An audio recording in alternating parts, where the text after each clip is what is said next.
चोपाल देखवा वाला सगळा ग्रामीण भाई बहना ने राम राम सा खमा गणी सा भाई बहना जी चोपाल में आप रोजीना नवा नवा विषय ले रहता है करा और सावटी जानकारी हासिल करा उन्हीं प्रकार आज भी अपनी चौपाल में आप एक न्यारो निर्वल और एक नवादु विषय ले रहता है कर और खासा महत्व जानकारी हासिल कर। आज को आपनो विषय है शिक्षा की गुणवत्ता में सुधार। परंपरागत जी का शिक्षा का तरीका हा तो रहा बा शिक्षा का दौर से आप निकले अभी शिक्षा का दौर में आप पढ़ा, लेकिन आज शिक्षा की गुणवत्ता में नित नया प्रयोग किया जा रहा है और बा नित नया प्रयोगों की करता हुआ आज का जगह अपना स्टूडेंट अपना विद्यार्थी है आज विश्व स्तर पर की भी प्रकार से छात्रों से कम नहीं है। अपना विद्यार्थी अमेरिका का टाबरों से टक्कर ले रहा है, अपना विद्यार्थी जर्मनी का टाबरों से टक्कर ले रहा है, अपना विद्यार्थी वैज्ञानिक बन रहा है, बड़ा बड़ा इंजीनियर बन रहा है और वो जद साकार हो पायो जद के आपने शिक्षा का माइन नवाचार हुआ, शिक्षा की गुणवत्ता में सुधार हुआ। तो आज आप ई विषय ने ले रहता है कर जिसकी जानकारी ले अपने बीच बताया है श्री मदन जात्रा साहब। मदन जात्रा साहब एक सामाजिक कार्यकर्ता है और शिक्षा का क्षेत्र में बहुत मेहनती कार्य कर रहा है। तो जात्रा साहब आप चौपाल स्टूडियो में पधारे, आपको गुणों गुणों स्वागत है सर। जी धन्यवाद। जात्रा साहब आप बात करा शिक्षा की गुणवत्ता में सुधार की, तो आप देखो जे फसल की गुणवत्ता में सुधार लिया तो आप देखा कि भी कमाई नई नई किस्म आ रही है, एक परंपरागत जगह तौर तरीका बन अपना बन नहीं अपनाता भी आप सिंचाई का नया तरीका ले रहा, नया खाद बीजों को प्रयोग कर रहा। तो शिक्षा में गुणवत्ता सुधारना आप किस संदर्भ में लिया, कई अर्थ में लेवा? देखिए ऐसा है कि एक तो शिक्षा का मतलब ये है कि एक अच्छा इंसान बनाना। तो अब शिक्षा में गुणवत्ता सुधार की जब आप बात करा इको मतलब आ है कि एक अच्छा इंसान ने बनाबा की बात कर रही हैं। तो अब अच्छा इंसान का मतलब ये है कि वो ईमानदार हो, वो मेहनती हो, वो पढ़वा लिखवा के लिए आगे घनी घनी कोशिश करे, अपने जानकारी को और ज़्यादा समृद्ध करे। तो इस नज़रिए से देखें तो अभी क्या है कि बच्चे समझ के साथ ज़्यादा सीखें, है ना। तो वो एक गुणवत्ता हम अपने शिक्षा के माध्यम से लेके आए। तो कुल मिलाकर के बात कहने का आशय ये है कि शिक्षा में सुधार का आशय कि बच्चे में समझ कैसे पैदा हो, बच्चे उन सारी चीज़ों को बिना रटे, है ना, समझ के साथ बच्चा यदि सीखता है, हमें बताता है, अभिव्यक्त करता है, तो हम कहेंगे कि ये एक गुणवत्ता वाली शिक्षा है। यानी कि एक छात्र को सर्वांगीण विकास करना ही गुणवत्तापूर्ण शिक्षा है। आप भी मैंने एक बहुत अच्छी बात बताई। मैं तो ये मानता हूँ कि शिक्षा को मतलब है कुछ जहाँ सामाजिक विज्ञान की किताब पढ़ रही तो सामाजिक विज्ञान की जानकारी ले ली सी, विज्ञान की किताब पढ़ रही तो विज्ञान की जानकारी ले ली सी, गणित की किताब पढ़ रही तो गणित की जानकारी। लेकिन आप एक बहुत अच्छी बात बताई कि शिक्षा को एक उद्देश्य ईमानदार बना, वो भी है। तो शिक्षा का माध्यम से ईमानदार क्यों बनाई जा सके? हाँ, तो ये एक बहुत बड़ी बात है। और आजकल शिक्षा में हम जो लोग भी काम कर रहे हैं वो हमारे शिक्षक साथी इस समस्या से आज जूझ रहे हैं। क्योंकि ये कैसे हो सकता है कि मैं एक खुद शिक्षक हूँ और मान लो मैं एक ईमानदारीपूर्ण तरीके से जब काम करता हूँ बच्चों के साथ, तो बच्चे मुझे देखते हैं, मुझे कोई शब्द दे करके मैं उसको नहीं सिखा सकता, लेकिन मैं अपने व्यवहार में वो जो भी कार्य गतिविधियाँ करूँ, है ना, उन कार्य गतिविधियों के माध्यम से बच्चे जब देखते हैं तो बच्चे भी कहेंगे गुरुजी बहुत ईमानदार है। वो बच्चे चाहे पैसे टके का हिसाब किताब करने की बात हो तो बातचीत करेंगे तो वहाँ पता चलेगा, जितने भी कामकाज करेंगे डेली रूटीन के तो वहाँ ये पता चलेगा कि भाई हमारे शिक्षक हैं, हमारे गुरुजी है, बहुत ईमानदार है। और ऐसा का ऐसा बर्ताव शिक्षक बच्चों से भी करने की अपेक्षा करेगा। और घर में भी माँ बाप बच्चे के साथ में एक ईमानदारी वाला व्यवहार यदि करते हैं तो बच्चे घर से भी सीख के आते हैं कि अच्छा मेरा माँ बाप अभी ईमानदारी वाली बात करता है कि नहीं करता है। अब माँ बाप तो ईमानदारी प्रयास करें नहीं और बच्चों से अपन उम्मीद करें कि बच्चे ईमानदार बने, तो वो तो ऐसा होता नहीं है। तो बच्चे क्या सब देखते हैं और देख करके बच्चे सब समझते हैं और फिर उस हिसाब से व्यवहार करते हैं कि कौन तो ईमानदार है और कौन ईमानदार नहीं है। यानी कि ईमानदार टाबरन बनाना है तो एक शिक्षक है जिसको टाबरा के सामने ई रूप में प्रस्तुत हुए कि वो वन रोल मॉडल मानने पे भी नहीं। बिल्कुल। और शिक्षक रोल मॉडल का रूप में प्रस्तुत हो सी तो निश्चित रूप से भी को अनुसरण करता है। देखो टाबरा में एक समझ की क्षमता भी है, वो ये भी देखे यार गुरु जी हिसाब से जीवन जी रहा है तो निश्चित रूप से ईमानदार है। या आपने वो पड़ोसी है वो गड़बड़ करी तो ठा भी पड़ा, वो भी ईमान है, वो ईमानदार है। तो आपा ईमानदारी का ज़्यादा प्रमाण वहाँ के सामने रखा, ईमानदार के रूप में प्रस्तुत हुआ तो अपना आप ही वह लेसे भी तो बच्चे भी ईमानदार बनते हैं। बच्चे वास्तव में देखते हैं कि गुरुजी मान लो समय पे आ रहे हैं, है ना, समय की एक ईमानदारी वाली बात है, पाबंदी की बात है। तो अब ऐसे में क्या है कि बच्चे रोज़ देखते हैं कि गुरुजी टाइम पे आ रही है तो बच्चे भी आना शुरू करेंगे। गुरुजी यदि मान लो 10-20 मिनट थोड़ा लेट आ जाएंगे या देरी से आ जाएंगे और एक दिन हो गया जब तो अलग बात है, रोज रोज ऐसा होता तो बच्चे भी जान जाएंगे और फिर बच्चे कभी वो वाली बात नहीं सीख पाएंगे कि मेरे गुरुजी तो टाइम पे आते हैं। तो ये कुल मिलाकर बात यह है कि व्यवहार में हमें अपना एक उदाहरण प्रस्तुत करना पड़ेगा। एक जात्रा जी मेजी टाइम का पढ़ा करता तो मैं ये मानता कि टाबर के मायने अगर कोई अवगुण है, दुर्गुण है, अगर मास्टर जी बिन कूटे तो वो दूर हो जैसी। और माका ने एक रोल मॉडल का रूप में कबीरदास जी को एक दूब भी मैं पढ़ा करता कि गुरु कुमार शिष कुंभ है, गुरु कुमार शिष कुंभ है, गड़ गड़ काटे खोट, अंतर हाथ सहार दे पर बाहर बाहे चोट। और जिस टाइम का टाबर स्कूल में जाता रोता रोता जाता और आता तो मुंडो लटका रहा था। आजकल देखा टाबरा ने तो ये हंसता खेलता स्कूल में जा रहा है, हंसता खेलता आ रहा है, वो कहीं परिवर्तन आए और कहीं है, एक बार हम जरूर बताओ आप। देखिए ऐसा है कि सर कि एक तो बात यह है कि अभी बच्चे भी खेल खेल में सीखना चाहते हैं। अच्छा, मतलब कोई भी बच्चे को आप मार पीट करके सिखा नहीं सकते, एक बड़ी बात ये है। इनका नवाचार ये बताओ। हाँ, तो ये एक समझने वाली बात है कि कोई भी बच्चा यदि शिक्षा ले रहा है तो देखो आज आप हम बात कर रहे हैं तो मैं आपसे बहुत सारी चीजें सीख रहा हूँ, पर बातचीत करके कोई बात मेरे को समझ में नहीं आ रही तो मैं आपसे बार बार पूछ रहा हूँ। तो मैं इसलिए पूछ पा रहा हूँ कि मुझे आपसे कोई डर नहीं है, मुझे आपसे कोई शंका नहीं है कि मेरे मन में ये वाला विचार नहीं आ रहा कि आप कहीं बुरा मान जाओगे, कि आप कहीं नाराज हो जाओगे या फिर मेरे को पिटने का डर रहेगा, ये नहीं है। तो बच्चे जब ज़्यादा सीखते हैं जब बच्चे थोड़ा सा बेझिझक होकर के बात कर पाएँ, और बेझिझक होकर बात करने का मतलब है कि थोड़ी तो स्वतंत्रता आएगी, थोड़ा खुलापन आएगा, और थोड़ा खुलापन आएगा तो बच्चे सवाल करेंगे। और देखिए सीखना तभी होता है जब बच्चे सवाल करें। तो अभी क्या है कि हमारी शिक्षा में भी ये कोशिश की गई है कि भाई मारने पीटने से बच्चे कभी नहीं सीखते।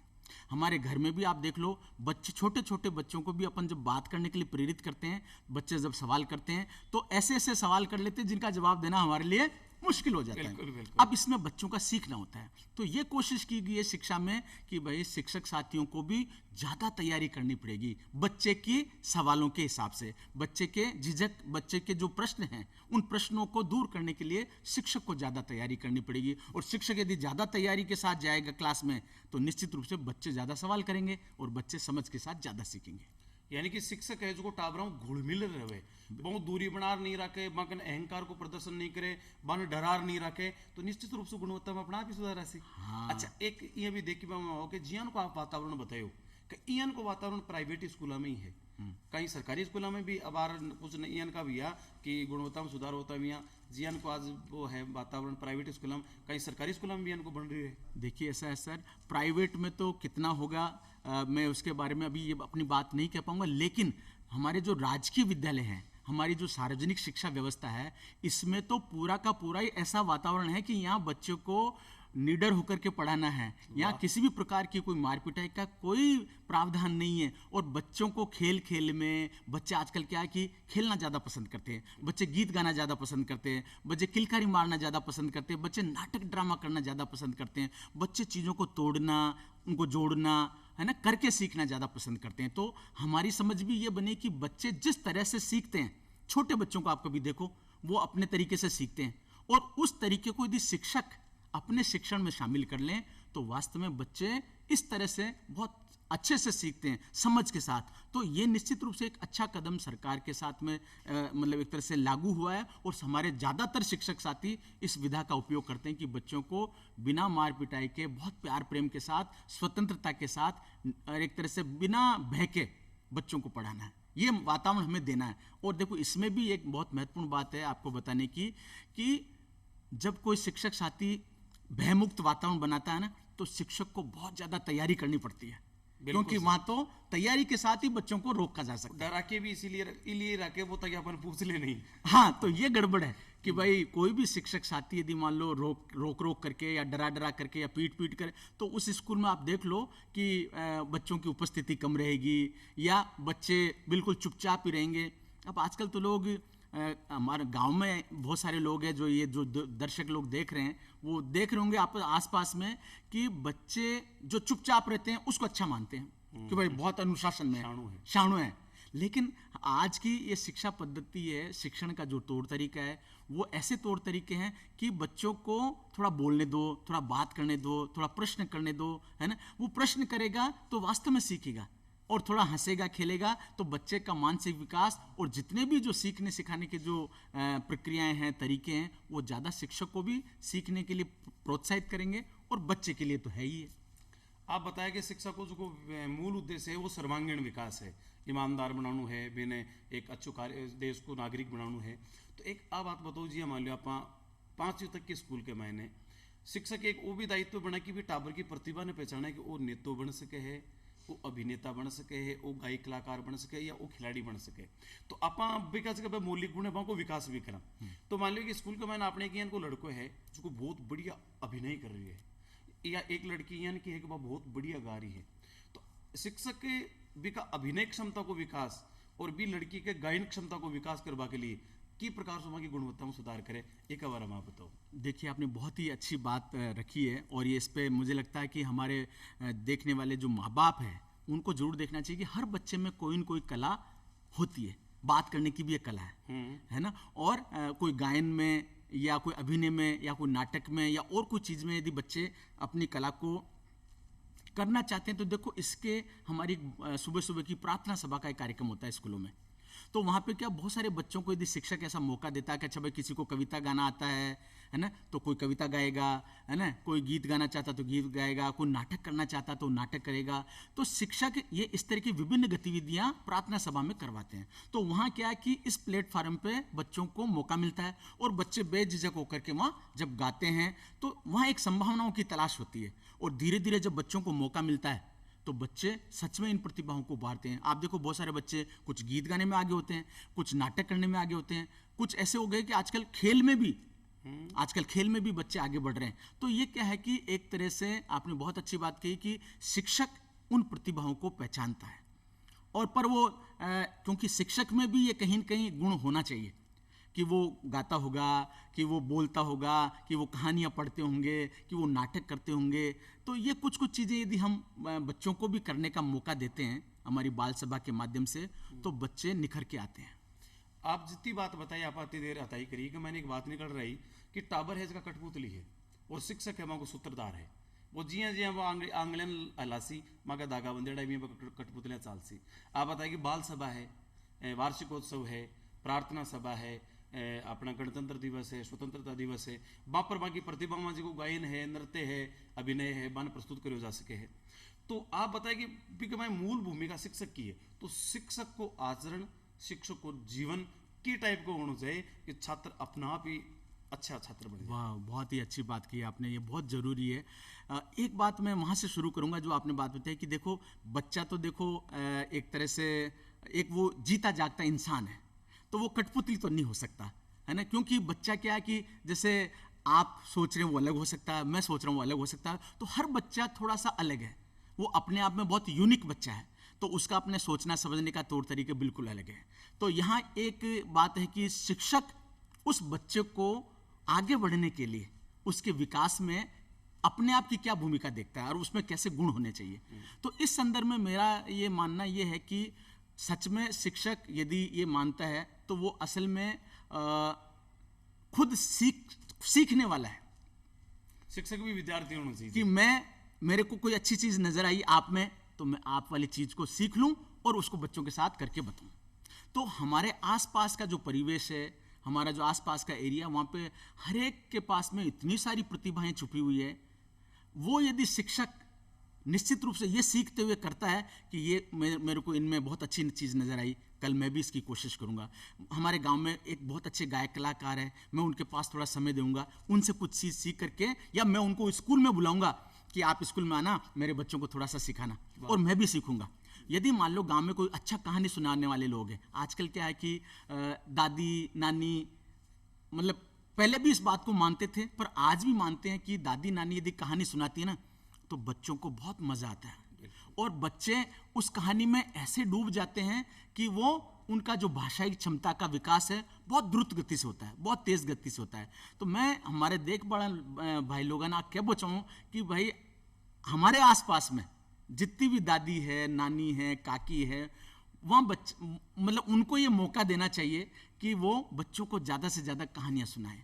और यदि ऐसा अवसर टीचर ले पाता है, ऐसा अवसर यदि मान लो शिक्षक साथी ले पाता है, तो मैं आपको पूरा विश्वास दिलाऊंगा कि वो शिक्षक में वास्तव में बहुत अच्छे गुण आएंगे। और देखो, सीखने के लिए तो हमारा परिवेश ही है, हम सब यहीं से सीखते हैं। मैंने भी कुछ सीखा समझा, आज भी मैं कोशिश करता हूँ सीखने की, आप भी इसी तरह से कर रहे हैं और देखने वाले लोग भी इस तरह से कर रहे हैं। आप बताइए पूर्व परिवेश को ही गुणवत्ता का सुधार में बहुत बड़ा योगदान है। शिक्षक खुद है, आप बताइए गांव में एक अच्छे गायक कलाकार है तो विकी भी भूमिका है, दादी नानी अच्छी कथावाचक है तो विकी भी बड़ी भूमिका है, शिक्षक की तो सारी भूमिका है ही है। लेकिन एक शिक्षक के नाते भी शिक्षक ने समाज में थोड़ा बदलाव लेना पड़े। समाज की कोई मानसिकता कई लोग इहन का देखा कि बेटा और बेटी में भेद रखे, कई देखा कि बच्चे 8वीं तक पढ़ ली, अब स्कूल दूर है तो आप टाबर ने कटे बेचा, टाबर टलवाले भी ने बकरियां चरावा लग जाए, या करे तो भी बेटी ने सरकारी स्कूल में पढ़ा रही है और बेटा ने बड़ी कॉन्वेंट स्कूल में पढ़ा रही है। तो इस समाज की सोच ने बदलवा के शू भी गुणवत्ता सुधार हो सी, महिला सशक्तिकरण हो सी, लड़कियां ने पढ़वा को मौका मिल सी, इनमें शिक्षक कहीं करे भाई, इसमें भी गुणवत्ता बढ़े। बहुत ही आज का ये वास्तविक और चुनौतीपूर्ण प्रश्न है हमारे सामने ये कि देखिए, लड़का लड़की में प्रकृति ने तो कोई भेदभाव नहीं किया, और ये सब है जो हम इंसान लोग हैं वही कर रहे हैं। और हमारे अपने जो स्वार्थ है उनकी वजह से कहीं न कहीं पता नहीं ये कहाँ से ये बात आई कि लड़की को मतलब सरकारी स्कूल में करवा दो। उन लोगों के दिमाग में ये वाली बात जरूर कहीं न कहीं है, और वो स्कूल की जो परफॉर्मेंस है, स्कूल का जो मतलब एक तरह से परिणाम है, उस परिणाम को माँ बाप देख रहे हैं कि भाई प्राइवेट स्कूल अच्छा है और सरकारी स्कूल थोड़ा कमज़ोर है। तो मैं ये माँ बाप को बताना चाहता हूँ कि देखिए, हमारे जो राजकीय जो शिक्षा व्यवस्था है, जो हमारे राजकीय स्कूल हैं, इनमें जो टीचर है, देखिए बहुत अच्छे क्वालिफाइड टीचर है। आजकल शिक्षक बनना आसान नहीं है, कितनी सारी छलनियाँ लग करके क्षण क्षण करके टीचर बनता है ना। और वो काबिलियत वाले इतने अच्छे टीचर हमारे इस राजकीय व्यवस्था में आ रहे हैं। तो सबसे पहली बात तो ये है कि मैं उन शिक्षक साथियों की यहाँ इस मंच के माध्यम से उनकी प्रशंसा करना चाहूँगा कि वो बहुत काबिल शिक्षक हैं। और ये हम ग्रामीण परिवेश के जितने लोग सुन रहे हैं, वो इस व्यवस्था को लेकर के क्या नज़दीकी से वो देख नहीं पाए। हमारे बहुत सारे शिक्षक साथी इतनी अच्छी कोशिश करते हैं, उनके पढ़ाने के तौर तरीके इतने अच्छे हैं कि वहाँ आप देखो, आजकल लड़कियाँ हमारी सब टॉप में आ रही है। 10वीं 12वीं का रिजल्ट आप देख लो तो वहाँ क्या है कि सरकारी स्कूल की हमारी सारी लड़कियाँ बहुत टॉप पे आ रही है। हमारे आरएस को रिजल्ट आए हुए हैं, बीके मैंने देखा तो अब सरकारी स्कूल में पटेटा टावर ज़्यादा है। तो ये इसका मतलब ये है कि ये जो निजी स्कूल है, ठीक है, वहाँ पे उनका अपना तरीका हो सकता है कोई भी, पर मैं हमारी जो राजकीय स्कूली जो शिक्षा व्यवस्था है उसमें जो पढ़ने वाली जो लड़कियाँ हैं और वहाँ पढ़ाने वाले जो शिक्षक हैं, उन दोनों का इतना गजब का सामंजस्य रहता है जिसकी वजह से बच्चे आगे बढ़ रहे हैं। तो यदि फर्क करता है तो माँ बाप करता है, और माँ बाप फर्क इसलिए कर रहा है कि उन्होंने स्कूल को नज़दीकी से नहीं देखा। यदि मैं नज़दीकी से देख लूँ ना, तो सच में आप हमारे राजकीय स्कूली व्यवस्था का हिस्सा जरूर बनेंगे। और मैं तो एक बात जरूर कहना चाहूँगा हमारे जो भी देखने वाले दर्शक लोग हैं उनसे, कि आप हमारी बगल के आप विद्यालय में जाइए और वहाँ आप देखिए कि वहाँ पे किस तरह से हमारे शिक्षक साथी मेहनत करते हैं, और साथ ही साथ वहाँ जो समाज का जो एक योगदान हो सकता है, जो समाज की जो भूमिका वहाँ बनती है। स्कूल किसका है? कोई सरकार का स्कूल का मतलब वो सरकार का नहीं है, सरकार आप ही तो हैं, हमारी सरकार, ठीक है। तो हम माँ बाप की स्कूल है, हम जन समुदाय की स्कूल है, और हमारे जो जन समुदाय के लोग यदि स्कूल में आके देखेंगे तो अब आपकी स्कूल को आप बेहतर बनाने में भी अपनी मदद कुछ कर सकते हो ना।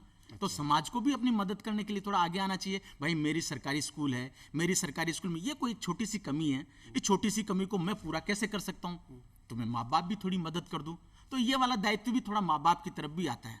मैं ये जरूर कहना चाहूँगा कि आज सरकारी स्कूल है तो एक शिक्षक साथी, एक हमारा माँ बाप, ठीक है, हमारे जनप्रतिनिधि, और हमारे जितने भी शिक्षा व्यवस्था में सपोर्ट करने वाले, मदद करने वाले जो भी लोग हैं, तो ये 4-5 प्रकार के जो साझेदार बनते हैं, और तब जाकर के बच्चे के साथ यदि काम करते हैं तो आप देखिए क्वालिटी है। तो मेरा आशय ये है बताने का कि समाज यदि आगे आता है इस चीज़ को सुधारने के लिए, तो आप देखिए हमारे बहुत सारे स्कूलों की व्यवस्था में काफ़ी बदलाव आया, उनकी क्वालिटी बहुत इम्प्रूव हुई है, उनका कायाकल्प हुआ है। आप बताएं कि अपनी स्कूल है, सबला के लिए स्कूल है, माँ बापा की स्कूल है, तो एक साधारण आप ग्रामीण, मैं मान लो किसान हूँ, मजदूर हूँ, कोई व्यवसायी हूँ, इन नाता आप शिक्षा में कहीं सुझाव दे सका, कहीं आपने कहीं अपेक्षा रखे स्कूल खाना आप पूरी कर सका। बिल्कुल, बहुत ही अच्छा प्रश्न है, और ये बातचीत को मुझे लगता है कि आपने बहुत ही अच्छे मौके पर उठाया है। कि देखिए ऐसा है, हमारे आम आदमी ये मानते हैं कि मैं तो अनपढ़ आदमी हूँ जी, मैं क्या मदद कर सकता हूँ, है ना। लेकिन जैसा भी अपन बात कर रहे थे कि यदि कोई गायक कलाकार है तो वो अपना गायन सिखा करके बच्चों की कितनी बड़ी मदद कर सकता है। आप देखिए, जो एक टीचर मदद करता है वैसा का वैसा हमारा आम आदमी कर सकता है। जैसे हमारे कोई गांव में कोई मान लो बूढ़ी काकी है, कोई दादी है, कोई नानी है, वो यदि बच्चों को आकर के मान लो मिट्टी के खिलौने बनाना ही सिखा दे, है ना, तो आप देखिए वो कितना बड़ा योगदान हो गया। हमारे गांव में पैसे के मामले में बहुत लोग मदद नहीं कर सकते, नहीं कर पाते हैं, पर क्या वो अपना शारीरिक श्रम या स्कूल में आकर बैठ भी जाए कि आज मैं गुरुजी आप काम करता रहो, मैं भी था कि आज स्कूल में क्लास देखूं, बैठूं और मैं सीखूं कि थे काई कर रही हो, ठीक है ना। तो जब मैं क्लास में माँ बाप बनकर बटे बैठूं और बच्चों के बीच में जब बैठूंगा, तो आप देखिए कि गुरुजी को भी पता चलेगा कि साहब ये मेरे गांव वाला है, आज आया है, और वो बच्चों के माँ बाप को भी ये पता चलेगा कि आज गुरुजी काई पढ़ा रही है। तो वो जो आपस की एक मजबूती बनेगी कि हमारी कमजोरी आ है, मास्टर जी ना पतो चाली और माँ बाप ना पतो चाली की कमजोरी में तो मैं मदद कर सकूं। मान लो कि स्कूल कैंपस है, स्कूल कैंपस में पेड़ पौधा लगाया हुआ है, चलो मैं 2-4 पेड़ पौधा में ही पानी पिला दूं, सही है। ये भी कितना बड़ा योगदान होगा। चलो ठीक है, हमारे बच्चों को मिड डे मील मिल रहा है, साहब मैं और तो कुछ नहीं कर सकता, मिड डे मील जब आप परोसोगे ना, उस टाइम परोसने में मैं भी मदद कर दूंगी या कर दूंगा। सही बात, कितना बड़ा योगदान होगा देखिए आप। मैं और तो नहीं साहब 10 रुपये महीने का, ये चाहे आप कुछ भी कर जो, पर ये 10 रुपये हमारे, तो वो 10 रुपये नहीं है, वो माँ बाप की तरफ से 10 रुपये हमारे 1000 रुपये के बराबर है। तो वो हमारे शिक्षक साथियों को भी उस 10 रुपये का बहुत बड़ा मान सम्मान करना चाहिए, उसकी बहुत बड़ी कदर होनी चाहिए। क्योंकि देखिए पैसे के मामले में सरकार के पास या व्यवस्था के पास में कहो कि कोई ज़्यादा दिक्कत परेशानी नहीं है, लेकिन उन लोगों का एक योगदान कैसे हम ले सकते हैं, उस वाले मामले में छोटी छोटी भी यदि हम कोशिश करें माँ बाप, तो बात बन सकती है। अभी हमारे स्कूलों में देखते हैं ये वार्षिक उत्सव जैसे कार्यक्रम होते हैं, आपको कह देंगे साहब देखो हमारे बच्चों का कार्यक्रम है और माइक सेट की व्यवस्था आपने करनी है साहब। हाँ बिल्कुल भाई, कोई मना ही नहीं करे, लाडू वाली व्यवस्था आपने करनी है। अरे हमारे 9th क्लास के वास्ते टेबल की कमी है, तो टेबल की व्यवस्था आपने करनी पड़ेगा, तो भाई भामाशा भी करे। पर आज जो मदद आप बता रही हो, आप मदद वो आदमी करता है, ठीक है ना, जिसके बच्चे के बारे में ये लगता है कि मेरे बच्चे पढ़ रहे हैं और ये स्कूल है मेरे बच्चों को सिखाने में बहुत मदद कर रहा है, तो मैं भी अपनी तरफ से तन मन से सहयोग करूंगा, चाहे मुझे कुछ भी करना पड़े। बिल्कुल। हमारे गरीब गांव के जो लोग हैं वो भी पेट के पाटी बांध बांध करके एक तरह से अपना जीवन यापन कर रहे हैं, पर वो एक शारीरिक श्रम करके, और स्कूल में भी यदि थोड़ी बहुत कुछ कर सकते हैं, पर वहाँ क्या है कि शिक्षक को उस माँ बाप को आदर देना पड़ेगा, उसको सम्मान देना पड़ेगा कि भाई ये मेरे स्कूल के उन बच्चों के माँ बाप है, ठीक है, इनकी वजह से मेरे इस स्कूल में कोई योगदान हो सकता है, तो आप आइए, स्वागत है आपका, और आप बताओ मैं आपके स्कूल के लिए बच्चों के लिए क्या कर सकता हूँ। तो माँ बाप करने के लिए जरूर तैयार होंगे। एक जात्रा साहब आपने देखा गाँव में स्कूल सही संचालित हो रही है, कोनी मार साहब सही टाइम पर आ रही है, कोनी जैसे कि पढ़ा रही है, सरकार की अपेक्षा वहाँ पर खरा उतरी है कोनी, इसके लिए गाँव में पंचायत का कुछ कार्यकर्ता मिले, स्थानीय लोग मिले, निगरानी समिति भी बनाई जाए है, तो वह निगरानी समिति की प्रकार से बनाई जाए है और भी कहीं भूमिका है। इसमें मैं आपको निवेदन करना चाहूँगा कि अभी स्कूल में भी हमारे जैसे 5वीं 8वीं तक के स्कूल अपन देखते हैं, तो वहाँ पे क्या एक शाला प्रबंधन समिति होती है, ठीक है, स्कूल मैनेजमेंट कमेटी। तो वो स्कूल मैनेजमेंट कमेटी में कुछ ज़्यादातर तो हमारे माँ बाप होते हैं, तो माँ बाप का एक प्रतिनिधित्व होता है जो उस समिति का अध्यक्ष होता है। आप देखिए ये इस व्यवस्था में बहुत बड़ी बात है कि हमारे आम अभिभावकों की तरफ से स्कूल का एक प्रमुख आदमी है, ठीक है, तो वो सारे सदस्य वो माँ बाप है। तो माँ बाप को यदि स्कूल के बारे में कोई बात लगती है, तो आप देखिए वो समिति के सदस्य हैं और वही माँ बाप है, तो वो चाहे जैसा निर्णय कर सकते हैं। लेकिन क्या है कि इस बारे में हमारी समिति को थोड़ा ट्रेनिंग देनी पड़ेगी, हमारे शिक्षक साथियों को, माँ बाप को थोड़ा सा उनका आमुखीकरण प्रशिक्षण करना पड़ेगा कि देखिए साहब आप माँ बाप भी हो और आप समिति के माननीय सदस्य भी हैं। अब आप माननीय सदस्य हैं तो आपको क्या करना चाहिए कि देखो आप स्कूल में आओगे, आप देखोगे, आप हमारी मदद करोगे। अपने यहाँ गांव में क्या होता है कि भाई मैं तो अब सदस्य बन गया, अब तो स्कूल चेक करवा जाऊं भाई, ठीक है ना, तो चेक करवा वाली बात नहीं है। अब चेक कहीं करना है, चेक करने का कोई काम नहीं। आप अब स्कूल में जा रही हो तो स्कूल में कहीं मदद करो, स्कूल में आप क्या सहयोग करेंगे, तो मैं सहयोग करने के लिए मैं अपना माँ बाप का दायित्व निभाऊं।